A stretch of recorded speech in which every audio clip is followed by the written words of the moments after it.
ଆଜି ଗୋଟେ କଥା ମନେ ପଡ଼ିଗଲା, ମାନେ ସମସ୍ତେ କହୁଛନ୍ତି ଶାଶୁ ବୋହୂଙ୍କ ଭିତରେ କେବେ ଭଲ ସମ୍ପର୍କ ହୁଏନି, ଶାଶୁ କେବେ ମାଆ ହେଇପାରିବେନି କି ମାଆ କେବେ ଶାଶୁ ହେଇପାରିବେନି। ଆକ୍ଚୁଆଲି ଏଇଟା ସତ କଥା, କାହିଁକି ନା ଶାଶୁଙ୍କ ଜାଗା କେବେ ମାଆ ନେଇପାରିବେନି କି ମାଆଙ୍କ ଜାଗା କେବେ ଶାଶୁ ନେଇକି ପାରିବେନି।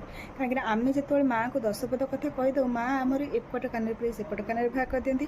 ଆଉ ମାଆ ଯେତେବେଳେ ଆମକୁ କହିଥାନ୍ତି, ଆମେ ବି ଏପଟ କାନରେ ପୁରେଇ ସେପଟ କାନରେ ଭାଗ କରିଦିଅନ୍ତୁ।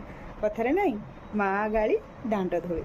ସେମିତି ଆଉ କିନ୍ତୁ ଶାଶୁ ଘରେ ଯଦି ଶାଶୁ ପଦେ କହିଦେଲେ ତାହେଲେ ଲାଗିଯାଏ ବହୁତ ଆମକୁ ରାଗ ଲାଗିଯାଏ ଆମକୁ, କିନ୍ତୁ ସେତେବେଳେ ଆଡ଼ଜଷ୍ଟ କରୁନି। ଯଦି ଆମେ ସେଇଠି ଆଡ଼ଜଷ୍ଟ କରିନେଲେ, କିଛି କଥାରେ ଅଶାନ୍ତି ହେବା ଆଗରୁ ଆମେ ଯଦି ସେଇଟାକୁ ସୁଧାରି ନେଲେ କି ନିଜ ନିଜ ଭିତରେ ସମାଧାନ କରିଦେଲେ, ତାହେଲେ ସେଠି ଶାଶୁ ବୋହୂ ସମ୍ପର୍କ ଭଲ ହେଇଯିବ।